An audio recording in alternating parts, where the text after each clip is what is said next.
ప్రభువునందు ప్రియమైన బాపట్ల పట్టణ ప్రజలందరికీ మన రక్షకుడు ప్రియ ప్రభు అయిన యేసుక్రీస్తు పరిశుద్ధ నామములో ఉదయకాల వందనాలు శుభాలు తెలియజేస్తున్నాం. సమయం 5 గంటలు వస్తుంది. నిద్ర లేవండి.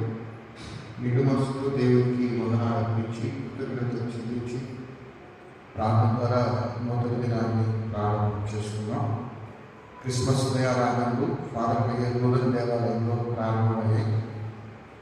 మీ అందరినీ ప్రేమతో ఆహ్వానిస్తున్నాం. అందరూ కూడా ఈ ఉదయ ఆరాధనతో పాల్గొని దైవాశీర్వాదాలు పొందాలని ప్రేమతో మనం చేస్తున్నాం. ప్రార్థన చేసుకుని కార్యక్రమాన్ని ప్రారంభం చేస్తున్నాం. పరిశుద్ధుడు తండ్రి ప్రేమ 2024 క్రిస్మస్ ఉదయారాధనలో నుండి 2025 క్రిస్మస్ ఉదయారాధనలో సజీవులుగా మరి నేటి దిగులు క్రిస్మస్ ఉదయారాధనలో ఈ బిడ్డల మధ్యకి సమర్పించండి.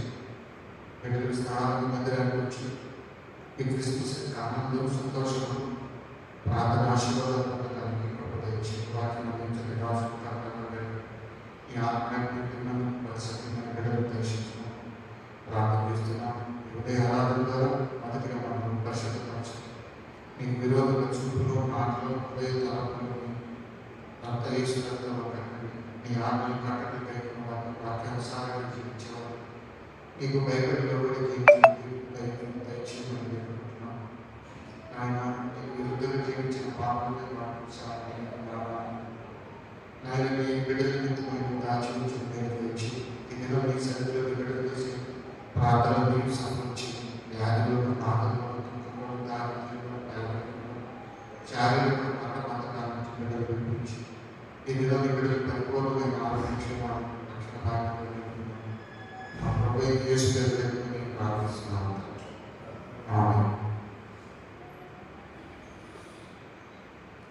ఆంధ్రప్రదేశ్ కీర్తనల పుస్తకంలో నుండి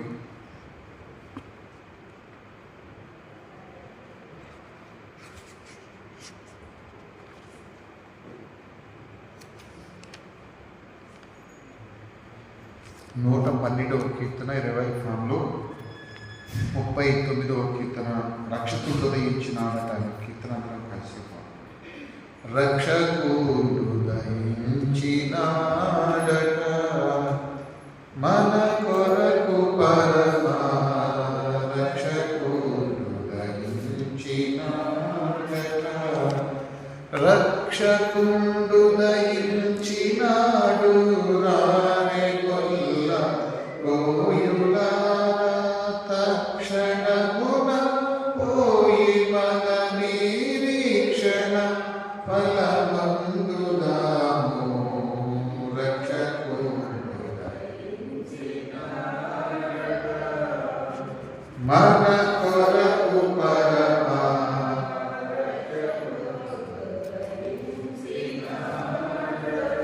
దావీదు వంశమందు ధన్యుడు జన్మించినాడు.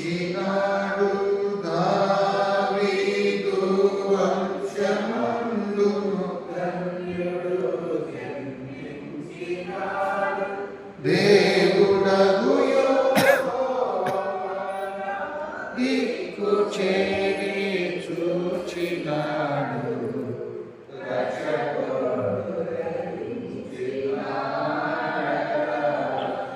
మన కొరకు పరమా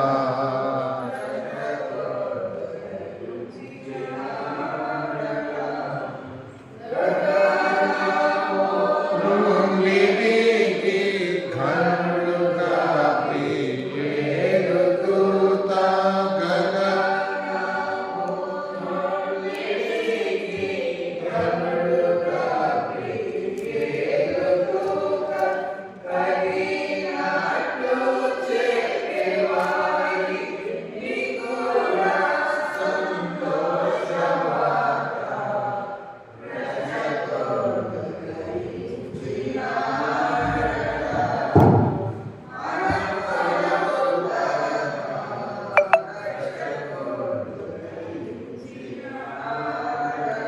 వద్ద వర్తమానము చెప్పియుత వైభవమున పోవుచున్నడు వర్తమానము చెప్పియుత వైభవమున పోవుచున్నడు కర్తను చూచిన వెనుక కాంతము విశ్రాంతపుడు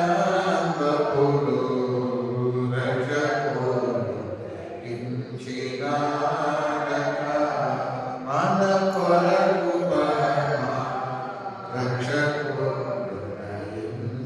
రక్షకుడయించినాడక పశువుల తొట్టిలోన వస్త్రముల చుట్టి పశువుల తొట్టిలోన వస్త్రముల చుట్టి శిశువును కనుగొందురాని శీఘ్రముగను దూత తెలిపే రక్షకుడు ఇంచినాడక మన కొరకు పరమ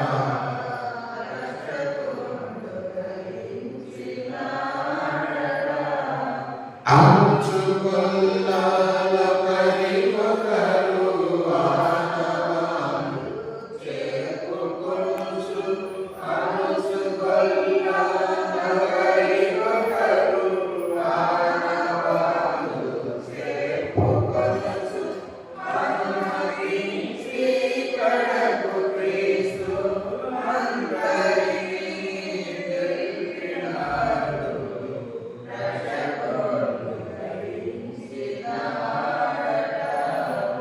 మన కొరకు పరమ రక్షకుడు ధరించినాడక.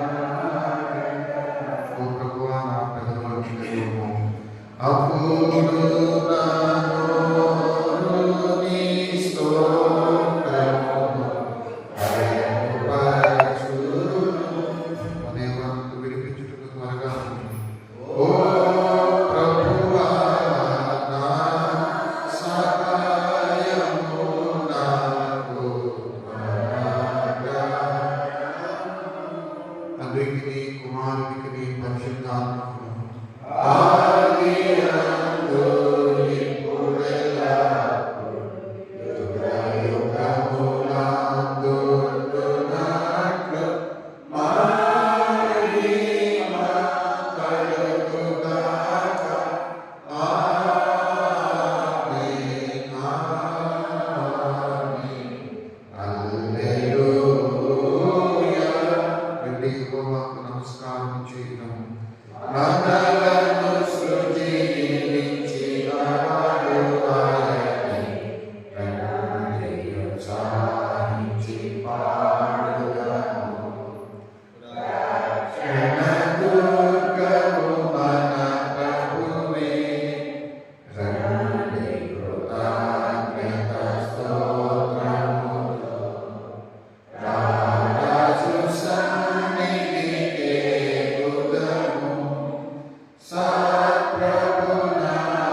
స్తుతి మహిమలు కలుగునా. రండి యెహోవాకు నమస్కారం చేద్దాం. ఆరాధన సృజించినవాడు ఆయనే. దావీదు కీర్తన గ్రంథంలో నుండి 45వ కీర్తన ఉత్తర ప్రత్యుత్తర రీతిగా చదువుకున్నాం. 45వ కీర్తన. ఒక దివ్యమైన సంగతితో నా హృదయం బహుగా కూర్చున్నది. నేను రాజు గురించి రచించి దాన్ని పలికెదను. నా నాలుక త్వరగా వాయువాని కాలం వలె ఉన్నది.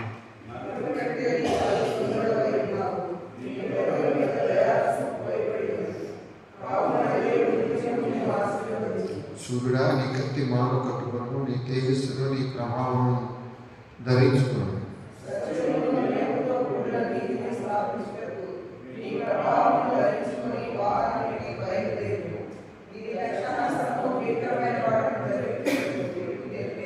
నీ బాణములు మారిగంది, ప్రజలు నీ చేత కూలుతురు. నీ బాణములు రాజుల శత్రువులు గుడ్డలు చూచును.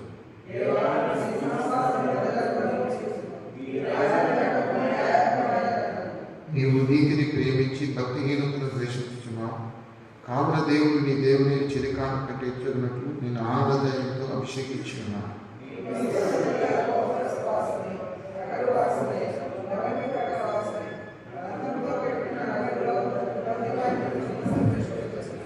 నీ దైనందిన స్త్రీలలో రాజులకు మాత్రం రాణి గోపీలు అపరంజితో అలంకరించుకొని నీ కుడిపార్శ్వన నిలుచున్నది.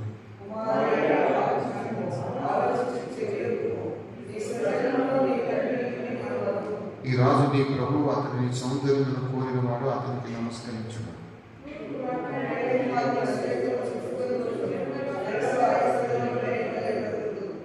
అంతఃపురములో రాజకుమార్తె కేవలం మహిమ కలది. ఆమె వస్త్రం బంగారు ముఠ పనిచేసినది.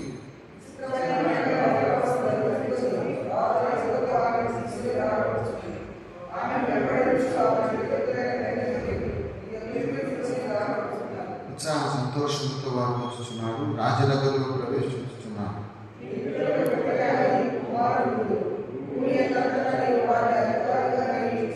తమలనిట నామం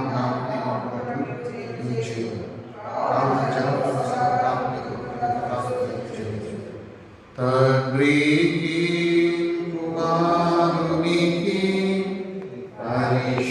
పరిశుద్ధాత్మకు ఆదియందు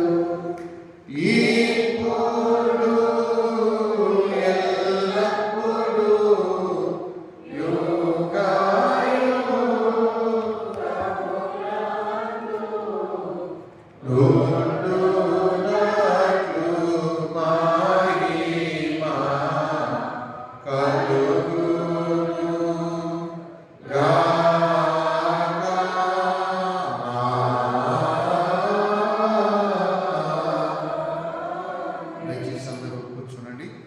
నేటి దినం కొరకు ఏర్పాటు చేయబడిన లేఖన భాగం యోహాను సువార్త 1వ అధ్యాయం 11 వచనాలు నాయక్ రమేష్ గారు చదువుతారు.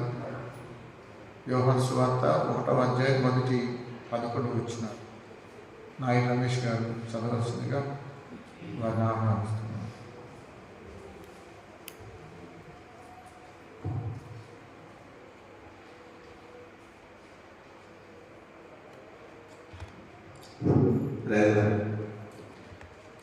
యోహాను సువార్త 1వ అధ్యాయం 1 నుంచి 11 వచనాలు.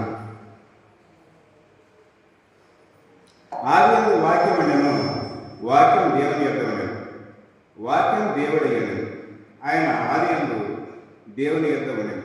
సమస్తము ఆయన మూలంగా కలిగినదేది ఆయన లేకుండా కలగలేదు. ఆయనలో జీవం ఉండెను, ఆ జీవం మనుషులకు వెలుగై ఉండెను. ఆ వెలుగు చీకటిలో ప్రకాశిస్తున్నది కానీ చీకటి దాన్ని గ్రహింపుకుండెను. దేవుని యొద్ద నుండి పంపబడిన ఒక మనుషుడు ఉండెను, అతని పేరు యోహాను. అతని మూలముగా అందరూ విశ్వసించినట్లు అతడు ఆ వెలుగును గురించి సాక్షిగా వచ్చాను. అతడు ఆ వెలుగై ఉండలేదు కానీ ఆ వెలుగును గురించి సాక్ష్యం ఇచ్చుటకు అతడు వచ్చాను. నిజమైన వెలుగు ఉండెను, అది లోకంలోనికి వచ్చు ప్రతి మనిషిని వెలిగిస్తున్నది. ఆయన లోకంలో ఉండెను, లోకం ఆయన మూలంగా కలిగను, కానీ లోకం ఆయనను తెలుసుకునలేదు. ఆయన తన స్వకీయుల యొద్దకు వచ్చెను, ఆయన స్వకీయులు ఆయనను అంగీకరించలేదు. దేవుడి వాక్యం తెలుసు.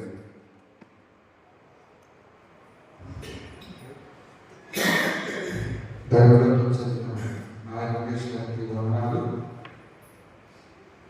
ఆంధ్ర క్రైస్తవ కీర్తనలు 121వ కీర్తన, ఇజ్రాయెల్ ఫామ్లో 277వ కీర్తన, శ్రీ యేసుతో జన్మించే లేయలు అనే కీర్తన అనంతరం మరి మన ప్రియులు కరుణాకర్ని వాక్య పరిచయకు ప్రేమతో ఆహ్వానిస్తున్నాం. శ్రీ యేసుతో జన్మించే లేయలు, శ్రీ యేసుతో జన్మించే లేయలు, నేడు పాయాక బెత్లెహేము యూరీలు, నేడు పాయాక బెత్లెహేము యూరీలు, కదియా మరియమ్మ గర్భవతునా, కదియా మరియమ్మ గర్భవతునా, ఇల్మాను ఇలనడి నామమందునా, ఇల్మాను ఇలనడి నామమందునా, శ్రీ యేసును జన్మించే జన్మించే లేయలు, నేడు పాయాక బెత్లెహేము యూరీలు, నేడు పాయాక బెత్లెహేము యూరీలు, సత్రమందున పశువుల సాయందున, సత్రమందున పశువుల సాయందున, దేవపుత్రుడు మనుజుండాయెనందున, దేవపుత్రుడు మనుజుండాయెనందున, శ్రీ యేసును జన్మించే లేయలు, శ్రీ యేసును జన్మించే లేయలు, నేడు పాయాక బెత్లెహేము యూరీలు, నేడు పాయాక బెత్లెహేము యూరీలు, పట్టి పొంది గుడ్డలతో చుట్టబడి, పట్టి పొంది గుడ్డలతో చుట్టబడి, పశుల తొట్టిలో పారుండబెట్టబడి, పశుల తొట్టిలో పారుండబెట్టబడి, శ్రీ యేసును జన్మించే లేయలు, శ్రీ యేసును జన్మించే లేయలు, నేడు పాయాక బెత్లెహేము యూరీలు, నేడు పాయాక బెత్లెహేము యూరీలు, గొల్లలెల్లారు గొల్లలెల్లారు మిగుల భీతిల్లగా, తెప్పే గొప్ప వార్తనుల చల్లగా, తెప్పే గొప్ప వార్తనుల చల్లగా, శ్రీ యేసును జన్మించే లేయలు, శ్రీ యేసును జన్మించే లేయలు, నేడు పాయాక బెత్లెహేము యూరీలు, నేడు పాయాక మన కొరకు ఒక శిశువు పుట్టెను, మన కొరకు ఒక శిశువు పుట్టెను, ధరను మన దోషములకు గొట్టెను, ధరను మన దోషములకు గొట్టెను, శ్రీ యేసును జన్మించే లేయలు, శ్రీ యేసును జన్మించే లేయలు, నేడు పాయాక బెత్లెహేము యూరీలు,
క్రిస్మస్ ధ్యానం ఈ ఉదయకాలపు ప్రార్థనా సమయంలో కొద్దిసేపు సంఘంతో వాక్యాన్ని షేర్ చేసుకునేటటువంటి అవకాశం దొరికినందుకు ముందుగా దేవునికి స్తుతులు చెల్లిస్తున్నాను.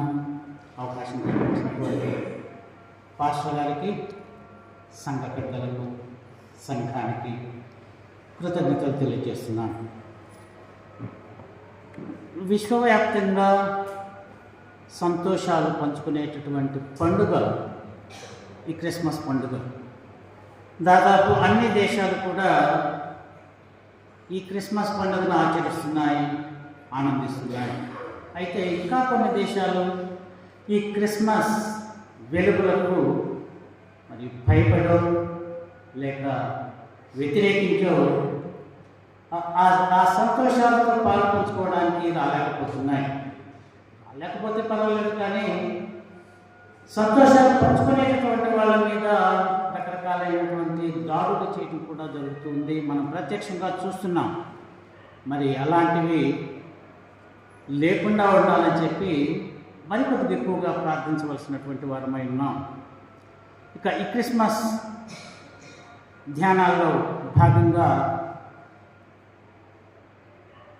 దేవుని రక్షణ ప్రణాళిక యావత్తు ఈరోజు మనం చదువుకున్నటువంటి వాక్యాలలో, క్లుప్తమైనటువంటి వాక్యాలలో చాలా స్పష్టమైనటువంటి వివరణ మనకు కనిపిస్తూ ఉంది.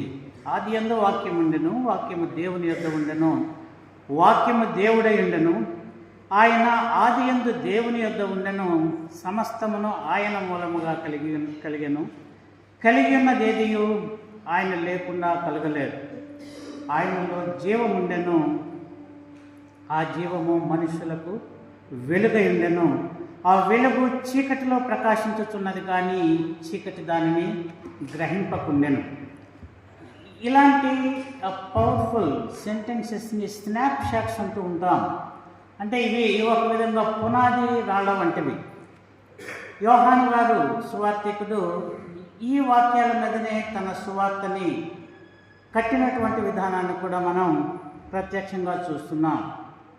మరి దేవుని రాకడా లేదా యేసయ్య రాకడా లేదా రక్షకుని రాకడా కాకతాళీయంగా జరిగినటువంటిది కాదు, అనుకోకుండా వచ్చినటువంటిది కాదు, యాదృచ్ఛికంగా జరిగినటువంటి విషయం కాదు. ఒకసారి గలతీ పత్రిక 4:4 చూసినట్లయితే, అయితే కాలము పరిపూర్ణమైనప్పుడు దేవుడు తన కుమారుని పంపాడు. కాలము పరిపూర్ణమైనప్పుడు, దీనికి ఒక ప్రణాళిక ఉంది దేవునికి.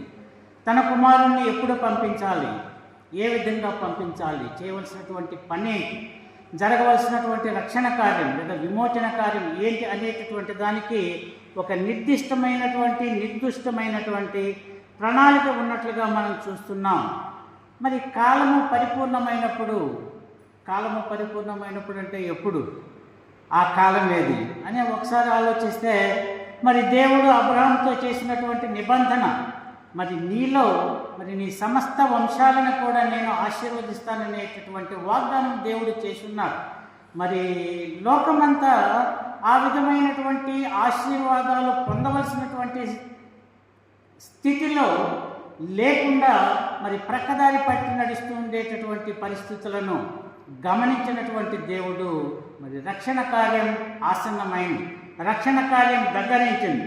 ఇంకా జాబు చేస్తే తాను చేసినటువంటి సృష్టి నాశనమైపోయేటటువంటి ప్రమాదం ఉందనుకునేటటువంటి ఆలోచనతోనే మరి దేవుడు ఈ లోకాన్ని ప్రేమించాడు, తాను చేసినటువంటి సృష్టిని ప్రేమించాడు.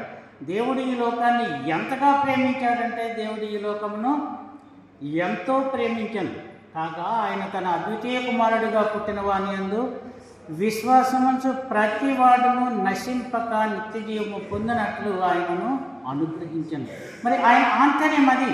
ఈ లోకం నశించిపోవటం ఆయనకి ఇష్టం లేదు. ఏ ఒక్క ఆత్మ కూడా నశించిపోవటం అనేది దేవునికి ఇష్టమైనటువంటి పని కాదు. అందుకే ఆయన తగిన కాలము పరిపూర్ణమైనటువంటి సమయంలో ఆయన పంపించినట్లుగా మనం చూస్తున్నాం. ఈరోజు మనం చదువుకున్నటువంటి పాఠంలో కూడా ఆ తర్వాత వాక్యంలోకి వెళ్ళినట్లయితే, ఆ వాక్యము శరీరధారి అయి కృపా సత్య సంపూర్ణుడిగా మన మధ్య నివసించండి. సో యేసయ్య రావడం అనేది అనివార్యమే. రక్షణ కార్యం జరగవలసినటువంటి ఆవశ్యకత ఏర్పడింది. మరి ఇది చరిత్ర, ఇది రక్షణ చరిత్ర, ఇది విమోచన చరిత్ర. ఏదో కథ లాంటిది, కాలక్షేపం లాంటిది కానే కాదు. కాబట్టి దేవుని ప్రణాళిక ప్రకారం మరి ఎంతోమంది ప్రవక్తలు ఆ జరగబోయేటటువంటి రక్షణ ప్రణాళికను గూర్చి, రాబోయేటటువంటి రక్షకుడిని గూర్చి ప్రవచించినటువంటి పరిస్థితులు మనం చూస్తున్నాం. పిన్ పాయింట్గా రక్షకుడు ఎప్పుడు వస్తాడు, ఎక్కడ పుడతాడు, ఏ విధంగా జరుగుతుంది రక్షణ ప్రణాళిక అనే దానికి మరి ఎన్నో ప్రవచనాలు మనకు కనిపిస్తూ ఉన్నాయి. పాత నిబంధనలో మెస్సియాను గూర్చి 918 ప్రవచనాలు ఉంటే అందులో 68 ప్రవచనాలకు నెరవేర్పుగానే మెస్సియా రాజుగా వచ్చాడని నిరూపిస్తున్నాయి. This is subject to correction, ఎందుకంటే 1-2 కొంచెం అటు ఇటుగా కూడా ఉండేటటువంటి అవకాశం ఉంది. అయితే మరి రక్షకుడు ఈ లోకానికి వచ్చాడు. రక్షకుడు మామూలుగా మనకి ఎవరైనా ఒక గెస్ట్ వస్తున్నాడంటే ఆ వచ్చేటటువంటి గెస్ట్ అతని యొక్క స్థితిని బట్టి, అతని యొక్క హోదాని బట్టి, లేదా అతని యొక్క గొప్పతనాన్ని బట్టి మనం సిద్ధపడుతూ ఉంటాం, పరిస్థితుల్ని సిద్ధపరుస్తూ ఉంటాం. మరి సాక్షాత్తు భగవంతుడే, సాక్షాత్తు దేవుని కుమారుడే ఈ లోకానికి వస్తున్నాడంటే మరి సిద్ధపడేటటువంటి తీరు ప్రత్యేకమైనట్టుగా ఉండాలి. సిద్ధపడేటటువంటి పరిస్థితులు కూడా ప్రత్యేకమైనదిగా లేకపోయినట్లయితే మనమేదో లోపం చేసినట్లుగా బాధపడవలసినటువంటి పరిస్థితి ఉంటుంది. మరి రక్షణ చరిత్రను లేదా క్రీస్తు చరిత్రను తెలిపేటటువంటి గ్రంథాలు మన పరిశుద్ధ గ్రంథంలో చూస్తున్నాం. మరి సువార్త, ఈ 4 సువార్తలు కూడా యేసయ్య యొక్క జీవిత విశేషాలు, పుట్టుక దగ్గర నుంచే రక్షణ ప్రణాళిక నెరవేరే వరకు కూడా చాలా స్పష్టమైనటువంటి విషయాలు వివరించినటువంటి తీరు మనకు కనిపిస్తూ ఉంటుంది. అయితే ఇందులో ఒక చిన్న వ్యత్యాసానికి సంబంధించినటువంటి విషయాన్ని మీ ముందు ఈరోజు నేను పంచుకోవాలని చెప్పి అనుకుంటున్నాను. మత్తయి, మార్కు, లూకా ఈ 3 సువార్తికులు కూడా వీళ్ళ రచనా కాలం 60వ దశకం, అంటే క్రీస్తు శకం 55-65 మధ్యకాలంలో జరిగినటువంటిది వీరి రచన. అయితే యోహాన్ గారు రాసినటువంటి సువార్త ఇది 90వ దశకంలో జరిగినటువంటి రచన. 90వ దశకం అంటే సుమారు 92-93 అని చెప్తూ ఉంటున్నారు బైబిల్ పండితులు. ఏది ఏమైనా మరి ముందు రాసినటువంటి ఈ 3 సువార్తికులకు సుమారు 30 సంవత్సరాల తేడా ఉంది. ఈ 4 సువార్తలని సినాప్టిక్ గాస్పల్స్ అని చెప్పి అంటూ ఉంటాం. పరస్పర పూరకాలైనటువంటివి, అంటే ఒకరు చెప్పినటువంటి విషయాలు మరొకరు చెప్పుండొచ్చు. మొత్తం మీద 4 సువార్తికులు చెప్పినటువంటి విషయాలు ఈ రక్షణ చరిత్రనంతా కూడా చాలా స్పష్టంగా మన ముందు ఉంచుతున్నాయి. కొన్ని విషయాలు ఒకవేళ ఏంటి విషయాలు చెప్పలేదు అంటే దేవుడు దానిని మరుగుపరచి ఉండటమే తప్ప మనకు అవసరమని లేదా దాన్ని మనం ఏదో త్రవ్వి క్రొత్తదేదో సృష్టించాలనేటటువంటి తాపత్రయపడటం అనేది వృధా శ్రమ అవుతుంది.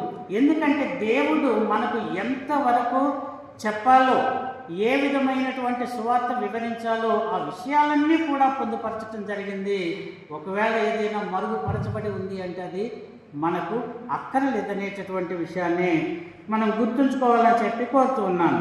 సో ఇక్కడ యోహాను సువార్త కొంచెం ప్రత్యేకమైనటువంటిది కూడా మనకు కనిపిస్తూ ఉంది. ఎందుకు అంటే ఈ జరిగినటువంటి 30 సంవత్సరాల ఆ గ్యాప్లో అనేకమైనటువంటి సిద్ధాంతాలు వచ్చాయి, అనేకమైనటువంటి మరి తప్పుడు బోధలు కూడా సమాజంలో ప్రారంభమయ్యాయి. కాబట్టి వాటిని మరి సవరించవలసినటువంటి ఆవశ్యకత, వాటిని గురించి స్పష్టమైనటువంటి సిద్ధాంతాన్ని చేయవలసినటువంటి అవసరం కూడా ఉందనేటటువంటి విషయాన్ని మరి యోహాను గారు స్పష్టంగా గుర్తించినట్లుగా కూడా మనం చూస్తున్నాం. మరి అందుకే ఆయన రాసినటువంటి ఈ ఒక విధంగా ఇది సిద్ధాంత గ్రంథంలాగా అనుకోవచ్చు. ఆయన చేసినటువంటి ఇందాక అనుకున్నాం కదా, మొదట అధ్యాయంలో కనిపించినటువంటి మొదటి వాక్యాలు అవి పునాది రాళ్ళలాగా ఉంటే దాని మీద బిల్డప్ చేసినటువంటి విషయాలు సువార్త అంతా కూడా విస్తరించినట్లుగా మనం చూస్తున్నాం. ఇక్కడ మనం ఒక విషయం గమనించాల్సింది ఏంటంటే John's intention was not to present the life of Jesus. ఈయన అంటే యోహాను గారు ఆ సువార్తలో కేవలం యేసయ్యకు సంబంధించినటువంటి ఈ చరిత్ర అంటే పుట్టుక, తర్వాత ఆయన సువార్త ప్రచారం, ఆయన మరి శ్రమలు, మరణము, పునరుద్ధరణ, దీని గురించి మాత్రమే చెప్పాలి అనేటటువంటి ఆలోచన ఉన్నట్లుగా మనకు కనిపించదు. మనం జాగ్రత్తగా పరిశీలించి చూసినట్లయితే ఆయన ఎక్కువగా స్ట్రెస్ చేసింది ఏంటంటే he wanted to prove Jesus is Christ. యేసు క్రీస్తు అనేది నిరూపించాలని చెప్పి తాను అనుకున్నాడు. మనకు తెలుసు యేసు అంటే ఆయన పేరు, క్రీస్తు అనేది ఆయనకున్నటువంటి టైటిల్, ఆయనకున్నటువంటి బిరుదు. కాబట్టి యేసు క్రీస్తు అనేటటువంటి విషయాన్ని స్థిరీకరించాలి అంటే మనకి నలుగురు సువార్థికులు కూడా 4 రకాలైనటువంటి కోణాల నుంచి సువార్తను అందించినట్లుగా మనం చూస్తున్నాం. మరి మత్తయి గారు యేసయ్యని రాజుగా అభివర్ణిస్తే మార్కు గారు సేవకునిగా అభివర్ణించడం చూస్తున్నాం. అలాగే లూకా గారు దైవ మానవునిగా, అంటే అటు దేవుడు ఇటు మానవుడు సమానమైనటువంటి పాలలో చెప్పడానికి ప్రయత్నం చేసినటువంటి పరిస్థితులు కనిపిస్తున్నాయి. యోహాను గారు మాత్రం మరి దేవుని కుమారునిగా ఒక స్పష్టత లోకానికి అందించాలనేటటువంటి దృక్పథంతో ఈ సువార్తని విస్తరించినట్లుగా లేదా వివరించినట్లుగా మనకి స్పష్టంగా అర్థమవుతూ ఉంది. అయితే మరి ఆ ప్రణాళికని ఏర్పాటు చేసుకోవటం కోసం లేదా ఆ పనిని నిర్వహించుకోవటానికి కూడా తాను ప్రత్యేకమైనటువంటి శ్రద్ధ తీసుకున్నట్లుగా కనిపిస్తుంది. మరి ఇది యోహాను గారు ఆలోచించారో లేదో మనకు తెలియదు, కానీ ఈ పరిశుద్ధ గ్రంథాలన్నీ కూడా దేవుని ప్రేరణ ద్వారా జరిగినటువంటి రచనలు కాబట్టి అనుకోకుండానే కొన్ని మహత్తరమైనటువంటి సంఘటనలు, కొన్ని మహత్తరమైనటువంటి విషయాలు మన కళ్ళ ముందు సాక్షాత్కరిస్తూ ఉంటాయి. అవేంటంటే ముఖ్యంగా ఈయన మరి 3 అనేటటువంటి అంకె, ఇది అందరికీ ఇష్టమైనటువంటిదే. ఎందుకంటే దీన్ని నిక్కచ్చి సంఖ్య అంటూ ఉంటాం. నిక్కచ్చిగా ఉపయోగించేది, నిక్కచ్చిగా పాటించేటటువంటి సంఖ్య. 1, 2, 3 అన్న తర్వాతనే ఏదైనా పని ప్రారంభిస్తూ ఉంటాం. అలాగే యూదులకు ఇష్టమైనటువంటి అంకె ఒకటి ఉంది, అది 7. ఇది సంపూర్ణ సంఖ్య. అలాగే యూదులకు బాగా ఇష్టమైనటువంటి సంఖ్యగా కూడా గుర్తించబడుతూ ఉంటుంది. అందుకే యోహాను గారు రాసినటువంటి ఈ సువార్తలో 7 అనేటటువంటి అంకెలో అనేకమైనటువంటి విషయాలు మనకి సాక్షాత్కరిస్తూ ఉంటాయి. అయితే ముఖ్యంగా మరి యోహాను గారు తన సువార్తలో ప్రత్యేకతని, అంటే యేసు క్రీస్తు అనేటటువంటి నిశ్చితమైన అభిప్రాయాన్ని సిద్ధీకరించటానికి చేసినటువంటి ప్రయత్నం. ఒకసారి మనకి యేసు అనేది రక్షకుడు అనేటటువంటి ఆ పేరుకి అర్థమైతే క్రీస్తు, వాట్ ఈస్ దిస్ క్రీస్తు? క్రీస్తు అంటే అభిషిక్తుడు, క్రీస్తు అంటే యాజకుడు, క్రీస్తు అంటే ఆ లోకం నుంచి ఈ లోకానికి వచ్చినటువంటి వాడు. అంతేకాదు, ఈ లోకం నుంచి మనల్ని ఆ లోకానికి తీసుకువెళ్ళటానికి కూడా సమర్థుడైనటువంటి వాడు. So this is Christ. కాబట్టి వచ్చినటువంటి రక్షకుడైన యేసయ్య మరి దేవుని యొక్క కుమారుడు, సాక్షాత్తు దేవుడే. ఆయనే అభిషిక్తుడు, ఆయనే యాజకుడు, ఆయనే మనకు మధ్యవర్తి, ఆయనే ఆల్ ఇన్ ఆల్ అనేటటువంటి విషయాన్ని సిద్ధాంతీకరించేటటువంటి సమయంలో ఈ 3, 7 ఈ 2 అంకెలను కూడా ఎక్కువగా వాడుకున్నట్లుగా మనం చూస్తున్నాం. ఆయన ఒక 3 అభిప్రాయాలు లేదా ఒక 3 విభాగాల్లో 7 రుజువులు, ఒక్కొక్క విభాగంలో 7 రుజువులు తన సువార్తలో చొప్పించి ఆయన అనుకునేటటువంటి ఆ కార్యాన్ని సాధించినట్లుగా మనం చూస్తున్నాం. సో ఆ 3 విభాగాలు ఏంటో టూకీగా చూడడానికి ప్రయత్నం చేద్దాం. మొట్టమొదటిది అద్భుతాల ద్వారా, రెండోది ప్రబోధాల ద్వారా, మూడోది స్వయం ఆపాదితమైనటువంటి ప్రకటనల ద్వారా. ఈ 3 ద్వారా మరి యేసు అనేటటువంటి దేవుని కుమారుడు క్రీస్తుగా స్థిరీకరించబడ్డాడు అనేటటువంటి విషయాన్ని తెలియజేస్తున్నారు. మరి అద్భుతాల ద్వారా అనే విభాగానికి వచ్చినట్లయితే దాని గురించి చూసినట్లయితే ఇక్కడ యోహాను సువార్తలో 7 అద్భుతాలు మనకి స్పష్టంగా కనిపిస్తున్నాయి. అయితే యేసయ్య చేసింది 7 అద్భుతాలేనా అంటే ఖచ్చితంగా కాదు, ఎన్నో అద్భుతాలు ఉన్నాయి. ఒకసారి మనం యోహాను సువార్త 21వ అధ్యాయం 25వ వచనం చూసినట్లయితే అక్కడ చాలా స్పష్టంగా యేసు చేసిన కార్యములు ఇంకను అనేకములు కలవు, వాటిలో ప్రతిదానిని వివరించి వ్రాసిన ఎడల అట్లు వ్రాయబడిన గ్రంథములకు భూలోకమైనను చాలదని తోచుతున్నది. కాబట్టి యేసయ్య చేసినటువంటి విషయాలన్నింటిని గురించి ఇక్కడ ఉదాహరించడం లేదు యోహాను గారు. అవసరమైనటువంటివి ఇవి, ఆయన క్రీస్తు అని చెప్పటానికి ఉపకరించేటటువంటివి అనే విషయాలను మాత్రమే చెప్పినట్లుగా మనం చూస్తున్నాం. అందులో ఒకటి మొట్టమొదటి అద్భుతం ఆయన చేసినటువంటిది అందరికీ తెలుసు. మరి కానా పల్లెలో నీటిని ద్రాక్షారసంగా మార్చటం, ఇది అద్భుతం. అద్భుతం అంటే ఏంటో కూడా మనకు తెలియాలి. మానవ అతీతమైనటువంటి శక్తిని ప్రదర్శించగలిగినటువంటి పని. It is an extraordinary thing. మామూలుగా ఏ మానవుడైనా చేయగలిగినటువంటి విషయం అయితే అది అద్భుతం కాదు. మరి మానవుడికి ఇది సాధ్యం కాదు, ఇది ఆ దేవుడే చేసి ఉండాలి అనేటటువంటి ఆలోచన ఎప్పుడు మనకు కలుగుతుందో అటువంటి వాటినే అద్భుతాలు అని అంటూ ఉంటాం. ఇక్కడ ఈ సంఘంలో మన చర్చిలో పాస్టర్ గారి ఆధ్వర్యంలో ఉదయకాలపు ఆరాధనలు ప్రారంభమైన తొలి రోజుల్లో ప్రతిరోజు కూడా ఈ 2వ అధ్యాయం ఈ ద్రాక్షారసాన్ని నీటిని ద్రాక్షారసంగా మార్చటం, దీని గురించినటువంటి పఠనం ప్రతిరోజు చదువుతూ ఉండేవాళ్ళు. ఇంటికి వినిపిస్తూ ఉండేది నాకు. ఒకసారి నేను ఆపుకోలేక అయ్యగారిని అడిగేశాను, అయ్యగారు రోజు ఆ పాఠమే చదువుతున్నారు, రోజు దాని గురించి చెప్తున్నారు అంటే అప్పటికి 4 రోజులు అయిపోయింది సుమారుగా. అంటే అయ్యగారు ఒకటే మాట అన్నారు, దాని గురించి చెప్పాలంటే ఈ సంవత్సరం అంతా చెప్పొచ్చండి, 1 నెలలో తెగేటటువంటిది కాదు, అంత అద్భుతం అది.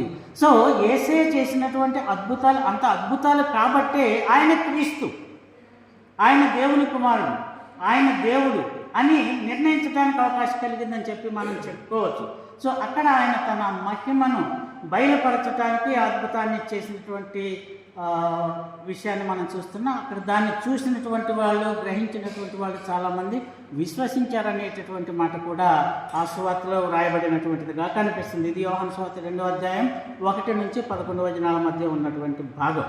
సో రెండోది ప్రధాని లేదా ఒక అధికారి కుమారుణ్ణి స్వస్థపరచడం.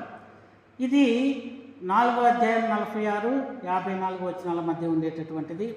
మరి స్వస్థతలు యేసయ్య చేసినటువంటి పనులలో ముఖ్యమైనటువంటి, యేసయ్య చేసినటువంటి ఆ సువార్త ప్రచారంలో ఉపయోగించుకున్నటువంటి ఎక్కువ ఇతర కార్యాలు ఏవి అంటే, ఒకటి స్వస్థతలు, రెండోది సాతాను లేదా దయ్యాలను పారద్రోలడం. ఈ 2 విషయాలు కూడా ప్రత్యేకించి కనపడేటటువంటి అంశాలుగా మనం చూస్తున్నాం. సో ఇక్కడ ఒక అధికారి కుమారుని స్వస్థపరచడాన్ని మనం చూస్తున్నాం. తర్వాత మూడో అద్భుతం బెతెస్దా కోనేటి దగ్గర పక్షవాయువు రోగిని స్వస్థపరచడం. ఇది యోహాను సువార్త 5వ అధ్యాయం 2వ వచనం నుండి 16వ వచనాల మధ్య కనిపించేటటువంటి విషయం. మరి అది చూసిన వాళ్ళు ఎవరైనా సరే అది అద్భుతం అని తీరాలి. ఎందుకంటే 38 సంవత్సరాలుగా తన రోగం కుదురుతుందేమో, తనకు స్వస్థత కలుగుతుందేమో అని చెప్పి వేచి చూస్తున్నాడు. కానీ మరి కదిలేటటువంటి స్థితిలో లేకపోవటం చేత ఆ నదిలోకి దిగేటటువంటి ఆ పొలంలోకి దిగేటటువంటి అవకాశం లేక ఆ రోగంతో అలానే మగ్గిపోయేటటువంటి పరిస్థితిలో మరి దేవుడు ఎవరు కూడా నశించిపోవటం దేవునికి ఇష్టమైనటువంటి పని కాదు. అందుకే మరి ఎవరైతే తాను కావాలని ఆశ ఉందో, ఎవరైతే తన దగ్గరకు రాలేకపోతున్నారో అలాంటి వాళ్ళ దగ్గరకు తానే వెళ్ళి స్వస్థత చేకూర్చినటువంటి పరిస్థితులు కనిపిస్తున్నాయి. ఈ బెతెస్దా కోనేటి దగ్గర ఉన్నటువంటి ఆ పక్షవాయు రోగి పరిస్థితి కూడా అలాంటిదే. ఇక్కడ ఇంకొక చిత్రం ఏంటంటే మరి ఆయన రోగాన్ని స్వస్థపరిచాడు యేసయ్య. కాకపోతే యేసయ్యకి ఎక్కువ శ్రమనిచ్చినటువంటి వాడు ఆ పక్షవాయువు రోగే. ఎందుకంటే అది జరిగినటువంటి విశ్రాంతి దినం రోజున. అంతేకాదు అక్కడ ఉన్నటువంటి శాస్త్రులు పరిశీలి ఎంక్వైరీ చేస్తున్నారు, ఎలా జరిగింది ఇది, ఈ విశ్రాంతి దినాన్ని జరగడం ఏంటి, ఎవరు చేశారు ఈ పని అని చెప్పి అంటూ ఉంటే ఆయన స్పష్టంగా ఇదిగా ఈయన చేసిందని చెప్పి యేసయ్యని పట్టించినటువంటి పరిస్థితులు మనం చూస్తున్నాం. ఆ తర్వాత మరి 4వ అద్భుతం 5,000 మందికి ఆహారాన్ని పంచిపెట్టడం. మరి ఇది కనీవిని ఎరుగినటువంటి అద్భుతం. కాబట్టి మరి అక్కడ జరిగినటువంటి విషయాలు కొద్దిలో ఒక 5 రొట్టెలు 2 చిన్న చేపలు మాత్రం అక్కడ ఉన్నటువంటివి. పిల్లవాడి దగ్గర ఉన్నటువంటి బహుశా ఆయన టిఫిన్ కోసం తెచ్చుకుని ఉంటాడు, లేదా మధ్యాహ్నం భోజనం కోసం తెచ్చుకుని ఉంటాడు. కానీ ఆ కొద్ది సమర్పణతో సమృద్ధిని కలిగించి మరి 5,000 మంది పురుషులు, అంటే బహుశా అక్కడ సుమారు 15 నుంచి 20,000 మంది వరకు జన సమీకరణ జరిగి ఉండాలి. మరి అంతమందికి ఆహారం పెట్టడం అనేది ఊహించుకోవటానికి కూడా అందేటటువంటిది కాదు. అంత అద్భుతాన్ని చేసినటువంటి పరిస్థితి. తర్వాత 5వ అద్భుతం నీటి మీద నడవడం. ఇది 6వ అధ్యాయం 16వ వచనం నుండి 21వ మధ్యలో కనిపిస్తూ ఉంటుంది. మరి ఈ యేసయ్య నీటి మీద నడవటం, ఎవరికైనా నీటి మీద నడవటం అసాధ్యమైనటువంటి విషయమే. ఈదుకుంటూ వెళ్ళడం అంటే పర్వాలేదు, కానీ నీటి మీద నడవటం అనేది కష్టసాధ్యమైనటువంటి పరిస్థితి. మరి సో ఆ విధంగా అద్భుతాన్ని చూపించి ఆయన క్రీస్తు అనేటటువంటి ఆ నామానికి అర్హుడనేటటువంటి విషయం ప్రజలు మెచ్చుకునేటటువంటి విధంగా, ప్రజలు నచ్చేటటువంటి విధంగా చేయటం మనం చూస్తున్నాం. సో 6వ అద్భుతం పుట్టి గుడ్డివాడిని స్వస్థపరచటం. మరి పుట్టుకతోటే గుడ్డివాడుగా ఉన్నటువంటి వ్యక్తిని ఈయన్ని స్వస్థపరిచేటటువంటి సందర్భంలో యేసయ్య చిన్న చికిత్స కూడా చేయడం మనం చూస్తున్నాం. ఉమ్మి వేసి ఆ బురద కళ్ళకు రాసి ఇది శిలోయం అనేటటువంటి ఆ కోనేటిలో కడుపు అని చెప్పంటే ఆ విధంగా దాన్ని స్వస్థపరిచినటువంటి అంటే మనకు ఉండవలసినటువంటి ప్రయత్నం మనకు ఉండాలి. మనం చేసేటటువంటి ప్రయత్నం లేకుండా కేవలం మనకు స్వస్థతే కావాలి, కేవలం మనకి 1 వే ట్రాఫిక్ లాగా మనకే కావాలి, నేనేమి చేయను, అది సరైనటువంటిది కాదనేటటువంటి పాఠం నేర్పడం కూడా అక్కడ జరిగినటువంటి అద్భుతంలో మనం చూస్తున్నాం. ఇక 7వ అద్భుతం చనిపోయినటువంటి లాజరును బ్రతికించటం. ఇది ఆయన రాసినటువంటి అద్భుతాలన్నిటికంటే కూడా చాలా ముఖ్యమైనటువంటిదిగా మనం గుర్తుపెట్టుకోవాలి. ఈయన 3x7 21 అధ్యాయాలు యోహాను సువార్తకి 21 అధ్యాయాలలో 21 రుజువులతోటి యేసు క్రీస్తు అనేటటువంటి సిద్ధాంతాన్ని చేస్తే ఇది సరిగ్గా మధ్యలో ఉండేటటువంటి అధ్యాయం. ఈ లాజరును బ్రతికించడం అనేది 11వ అధ్యాయం. మరి ఈ అధ్యాయంలో అనేకమైనటువంటి క్రొత్త కోణాలు కూడా మనకు కనిపిస్తున్నాయి, అనేక క్రొత్త ప్రకటనలు కనిపిస్తున్నాయి, అనేక క్రొత్త విషయాలు మనకు కనిపిస్తూ ఉన్నాయి. మరి యేసయ్య బాగా ప్రేమించినటువంటి కుటుంబం అది. మరి మరియా, మార్తా, లాజరు వాళ్ళను బహుగా ప్రేమించినటువంటి పరిస్థితి. మరి ఆ ప్రాంతానికి, ఆ బెతానియాకి ఎప్పుడు వచ్చినా సరే వాళ్ళ ఇంటికి వెళుతూ ఉండేటటువంటి విషయాలు కూడా మనం గ్రంథంలో చదువుకుంటున్నాం. అక్కడ చనిపోయిన తర్వాత యేసయ్య రావడంలో కూడా ఎంతో పరమార్థం ఉంది. మరి ఆ విషయాలను కూడా మనం చర్చించుకోవడానికి అవకాశం ఉండేటటువంటిది కాదు. సో ఏదైనా ఈ అద్భుతాల ద్వారా యేసయ్య యేసు క్రీస్తు అనేటటువంటి విషయాన్ని స్పష్టం చేస్తున్నారు. అలాగే ప్రబోధాలు, యేసయ్య చేసినటువంటి ప్రబోధాలు, ఎన్కౌంటర్స్, యేసయ్య మాటల ద్వారా, డిస్కషన్స్ ద్వారా, లేదా వాళ్ళతో ముచ్చటించడం ద్వారా అనేకమైనటువంటి పారమార్థికమైనటువంటి విషయాలు చెప్పినట్లుగా మనం చూస్తున్నాం. ఇది క్లుప్తంగా మొదటిది నికోదేముతో చేసినటువంటి ఎన్కౌంటర్. అక్కడ మరి మనిషి క్రొత్తగా జన్మిస్తే తప్ప ఆ పరలోక రాజ్యానికి అర్హుడు కాడనేటటువంటి విషయం తెలుస్తుంది. రెండవది సమరయ స్త్రీతో చేసినటువంటి ఎన్కౌంటర్. మరి ఇది అక్కడ ఒక సంచలనమైనటువంటి పరిస్థితిని నెలకొల్పినటువంటి విషయాలు మనకు తెలుసు. ఆవిడ ఒక్కతే మారటం కాకుండా ఆవిడతో పాటు ఊరంతా కూడా మార్చబడినటువంటి స్థితి అక్కడ మనకు కనిపిస్తూ ఉంటుంది. అంటే యేసయ్య చేసినటువంటి ఒక విధంగా ఇది అద్భుతం లాంటిది. అద్భుతానికంటే తక్కువేమీ కాదన్నట్లుగా అక్కడ జరిగినటువంటి ఎన్కౌంటర్లో మనం చూస్తున్నాం. అలాగే యూదులతోటి ప్రజలతోటి సంభాషిస్తూ చేసినటువంటి ఈ ఎన్కౌంటర్స్ మరొక 3 కనిపిస్తున్నాయి. ఒకటి యూదులతో చేసినటువంటిది, మరి తండ్రి వేరు నేను వేరు కాదు, నన్ను చూసినవాడు నా తండ్రిని చూస్తున్నాడు అని చెప్పడానికంటే నేను దేవుని యొక్క ప్రతినిధి, దేవుని యొక్క కుమారుణ్ణి, నేనే దేవుణ్ణి, దేవుని చేత ఏ విధంగానూ తక్కువ కాదు అనేటటువంటి విషయాన్ని స్థిరీకరించడానికి చెప్పినట్లుగా మనం చూస్తున్నాం. అలాగే ప్రజలతో మాట్లాడినటువంటి మాటల్లో నేనే జీవాహారాన్ని అని చెప్పడానికి ప్రయత్నం చేయటం చూస్తున్నాం.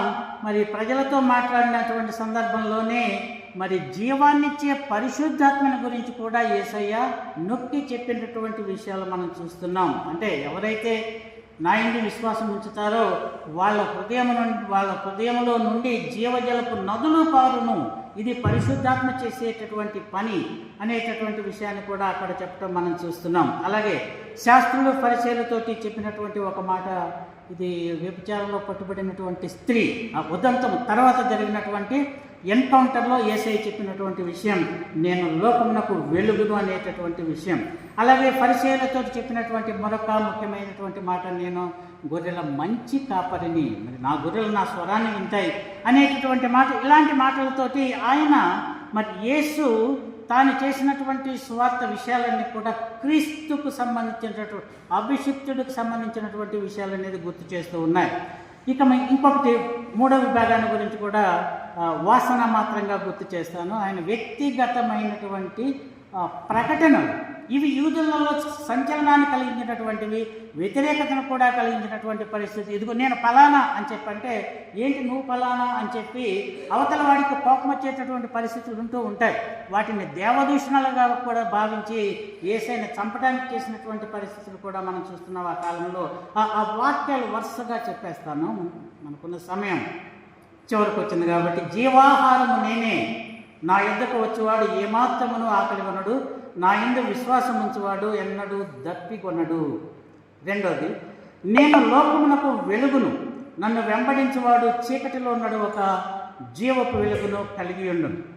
మూడవది, నేనే మార్గమును, నా ద్వారా ఎవడైనా లోపల ప్రవేశించిన ఎడల వాడు రక్షింపబడిన వాడై లోపలికి పోవచ్చు, బయటికి వచ్చుచు మేత మేయచ్చు ఉండును. నాలుగవది, నేను గొర్రెలకు మంచి కాపరిని. ఐదవది, పునరుద్ధానమును జీవమును నేనే, నా యందు విశ్వాసం ఉంచేవాడు చనిపోయినను బ్రతుకును, బ్రతిక నా యందు విశ్వాసం ఉంచేవాడు మరి అన్నటికీ చనిపోడు. అక్కడ మరియా మాతలు కూడా మనం ఆలోచించినట్లుగానే ఆలోచించారు. యేసయ్యతో ఒక మాట అన్నాడు, ఏంటంటే, అయ్యా నువ్వు మాతో ఉన్నట్లయితే మా సోదరుడు చనిపోయి ఉండేటటువంటి వాడు కాదు అంటే, యేసయ్య లేదు ఆయన బ్రతుకుతాడు, విశ్వాసం ఉంచండి ఆయన బ్రతుకుతాడు అంటే, మరియా మాతలు ఇద్దరు కూడా ఒకే విధమైనటువంటి అభిప్రాయాన్ని చెప్తారు.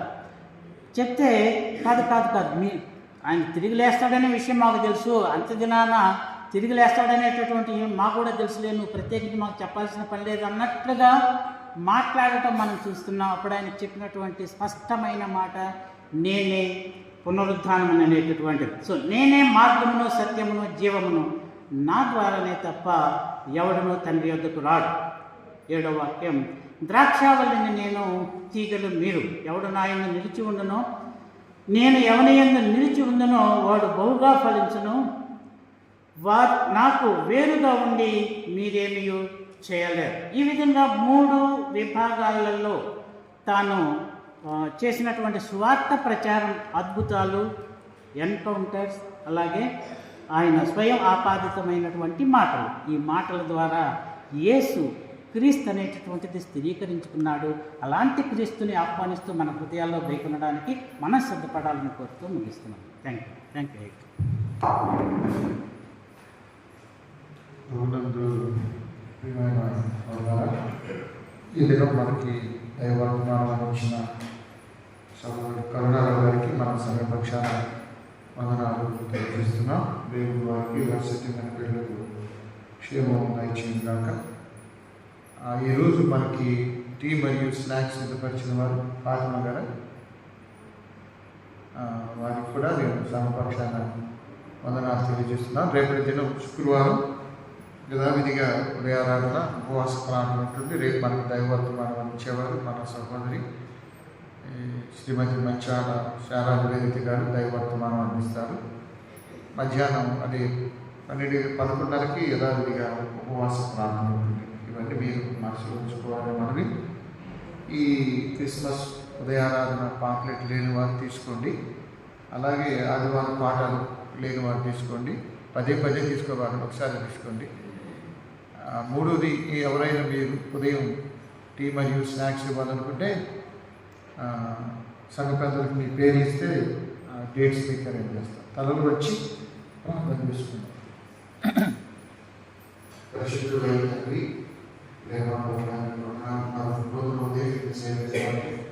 నాకు ఇచ్చిన అవకాశాన్ని ఆశీర్వాదం మీ మధ్యలో ప్రతి బిడ్డకు మీకు వందనాలు చూపిస్తున్నాను.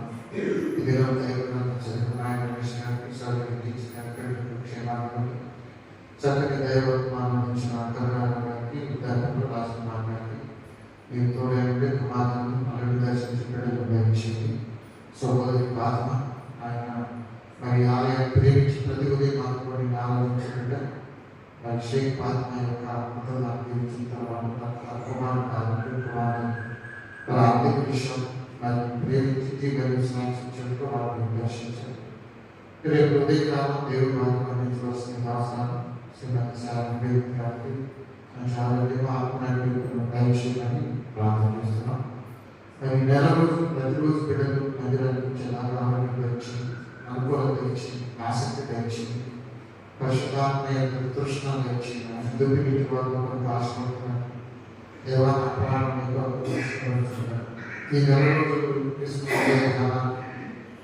పరిపూర్ణమైన విశ్వాసంలో నడపడానికి ప్రతి విశ్వాసాలను అభివృద్ధి పరచుకోవడానికి దయచేయాలి. ఈరోజు మీరు వాక్యంలో నాకు వాక్యానుసారంగా జీవించడానికి మాకు తీర్మానం ప్రసాదించడం మా సంఘాన్ని దీవించండి. మా సంఘంలో మాకు సందేశం బాధ్యత మరి స్త్రీల సమాజం దీవించండి. ఈ క్రిస్మస్ కార్యక్రమాలు మరి ఆయా విభాగాలు చక్కగా పనిచేయడానికి శక్తిని దయచేయండి. దేశ విదేశాల్లో చక్కగా వర్తించేయండి. ఉద్యోగ ప్రయత్నాలు, వివాహ విషయాలు, ముఖ్యంగా గర్భఫలాలతో బిడ్డలు నిరీక్షిస్తున్నారు. వారి మంచి శుభవర్తమానం అందించడానికి గత సంవత్సరం మాతో ఉండి ఈ సంవత్సరం ఈ సరిహద్దులో ఆదరణ ధైర్యం కొరకు ప్రారంభిస్తున్నాం. ఆయన బిడ్డలు ప్రయాణ మార్గాలు భద్రత తెచ్చి రక్తాలు అందిస్తున్నారు. బిడ్డల జీవనోపాధి వెళ్ళే మార్గాలు ఎంతో శారీరక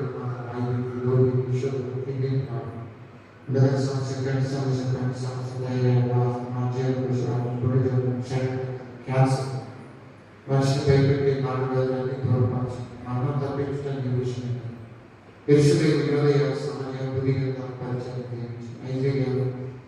క్రైస్తవుల దారులు హింసిస్తున్నాను, చంపేస్తున్నాను. అక్కడ క్రిస్మస్ జరుపుకోవడానికి ఉత్తర స్వాగతం ఆఫ్ఘనిస్తాన్ భారతదేశ పరిచయంలో సౌత్ సింగ్ ఉత్తరప్రదేశ్, మధ్యప్రదేశ్, మహారాష్ట్ర, ఛత్తీస్గఢ్ దర్శించినారు. ఈరోజు ఆయన వెస్ట్ బెంగాల్ కాన్వకేషన్ జరుగుతుంది. మరి భాస్కర్లో కాన్వకేషన్కి దేశం నలుగురికి మరి ఆశీర్వాదం జరిగే కార్యక్రమాలు మీకు తోడుకొని ప్రార్థన చేస్తున్నాం. పర్వతమే పరిశుద్ధుగా అందరూ సభ్యుల సంఘంలోని మాతోటి కాపాడు సేవకులు పైగా మీరు దర్శించండి. అధికారులు దర్శించండి. కోర్టుతో వచ్చిన వారిని దర్శించండి. సంఘం ఆయన రాబోయే దినాలు నమ్మకమైన సేవ చేయాలి. ఈ సన్నిధిలో సేవ కుటుంబాలను ఆదరించండి, ధైర్యపరచండి. అనారోగ్యంలో కాపాడు ధైర్యపరచండి. సేవకులందరూ దేవుడికి భయపడి లోబడి శ్రద్ధగా పనిచేయడం వచ్చి మరి ఈ సీజన్లో ఈ సీజన్లో ఎక్కువ మంది దాతృత్వం వ్యక్తం చేసేవాళ్ళు మనం దర్శించాలి. యేసుక్రీస్తు నిజమైన దేవుడు, రక్షకుడు, ప్రభువు ప్రతి ఒక్కరు తెలుసుకొని ఆయన నామంలో మానవస్పడడానికి బాప్తిజంపడి రక్షించబడడానికి వచ్చి తలలో వచ్చిన బిడ్డలకు వ్యక్తిగత సమస్య విషయంలో సోదరులు విడుదల తెచ్చి ఆ సంఘ బిడ్డలో ఆసుపత్రిలో ఆపులలో వ్యాపారంలో విడుదల తెచ్చి మా అందరి ప్రాంతాల్లో విడుదల కలుగుతున్నారు. మళ్ళీ తిరిగి రేపు ఉదయం మీ సన్నిధికి రావడం మాకు మీరు తోడై మా యావత్ పాపదోషాలను క్షమించిన మా ప్రభువును ప్రియరక్షకుడైన యేసు పరిశుద్ధ నామములో ప్రార్థించి అడిగి వేడుకుంటున్నాము.